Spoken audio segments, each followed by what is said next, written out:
নমস্কার সকলকে, আমি সময় চলে এসেছি সানডে স্পেশাল একটা নতুন রেসিপি নিয়ে। আজকে আমি করব পাটিয়ালা চিকেন। তার জন্য আমি প্রথমে গ্যাস জ্বালিয়ে কড়াই বসিয়ে নিয়েছি। কড়াই গরম হয়ে এলে পরে এর মধ্যে আমি দিয়ে দেবো 4খানা শুকনো লঙ্কা আর 10-12খানা কাজু বাদাম। এগুলো দিয়ে আমি আগে ড্রাই রোস্ট করে নেব।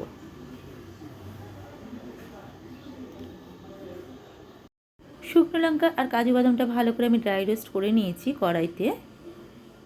এটা আমি নামিয়ে নেবো প্লেটের মধ্যে। প্লেটে ঠান্ডা করে আমি ভালো করে মিক্সির মধ্যে গুঁড়ো করে নিয়েছি। এটা আমি আলাদা করে সাইড করে রেখে দিলাম।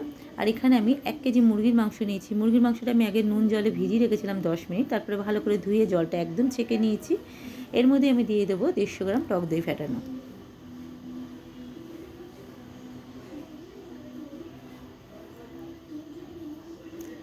আর দেবো 1 চামচ গোলমরিচের গুঁড়ো, দিয়ে দেবো স্বাদ মতো নুন, দেবো 2 চামচ আদা রসুন বাটা। সবগুলি দিয়ে আমি মাংসটা ভালো করে মেখে নেব। মাংসটা মেখে নিয়েছি। এটা আমি 10 মিনিটের জন্য রুম টেম্পারেচারেই রেখে দেবো। এদিকে আমি গ্যাস জ্বালিয়ে আমি সাদা তেল দিয়ে নিয়েছি, আর এর মধ্যে সাদা তেলটা একটু গরম হয়ে এসছে। তার মধ্যে আমি একটু আলুটা ভেজে তুলব। সামান্য একটু নুন দিয়ে দেবো, দেবো একটু হলুদ, দিয়ে আমি আলুটা ভালো করে ভেজে নেবো। আগে আলুটা এইভাবে আমার ভাজা হয়ে গেছে, আলুটা আমি প্লেটে তুলে নেব। আলু ভাজার তেলেতেই আমি দিয়ে দেবো একটু ফোড়ন।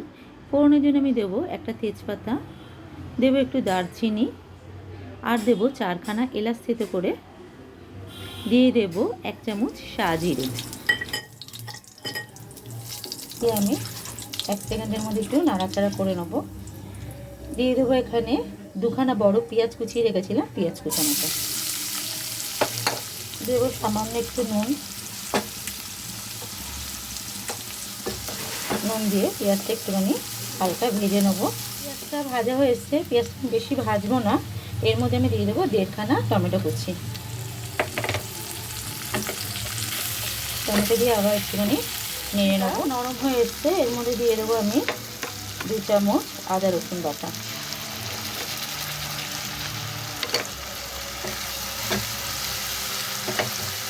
দিয়ে একটুখানি কষিয়ে নেবো। দিয়ে দেবো 1 চামচ হলুদের গুঁড়ো, আর দেবো 1 চামচ জিরের গুঁড়ো।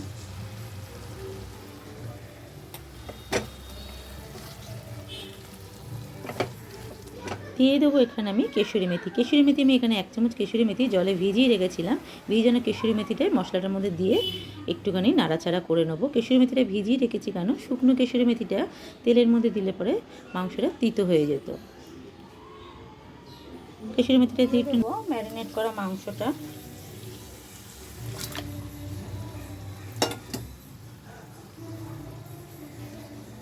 দিয়ে আমি এবার ভালো করে কষিয়ে নেব। 10 মিনিটের জন্য আমি কষতে দেবো মাংসটা, ঢাকা দিয়ে দেবো। মাংসটা কষানো হয়ে এসছে, এর মধ্যে দিয়ে আমার জল ছেড়েছে দইটার জন্য। আর এর মধ্যে আমি দিয়ে দেবো কাজু বাদাম আর শুকনো লঙ্কা ডাস্ট করাটা। এখান থেকে কিছুটা দিয়ে আমি মাংসটার সঙ্গে ভালো করে মিশিয়ে নেব।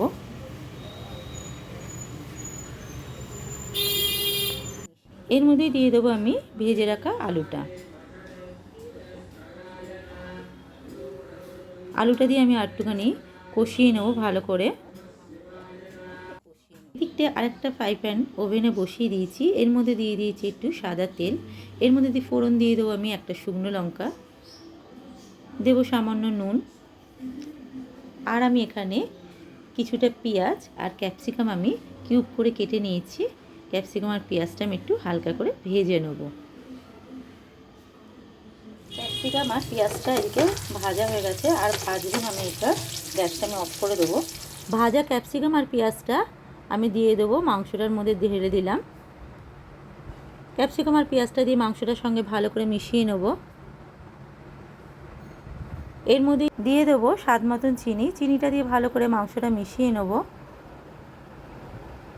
এখানে আমি আর জল ইউজ করিনি এক্সট্রা, দই থেকে যে জলটা বেরিয়েছে এই জলেতেই আলুটা সিদ্ধ হয়ে যাবে। গ্রেভিটা হওয়ার জন্য 5 মিনিট ঢাকা দিয়ে দেবো। গ্রেভিটা ফুটে এসছে, দিয়ে দেবো এর মধ্যে আমি কাজু বাদাম আর শুকনো লঙ্কা যে ডাস্টটা করে রেখেছিলাম সেই ডাস্টটা দিয়ে দেবো।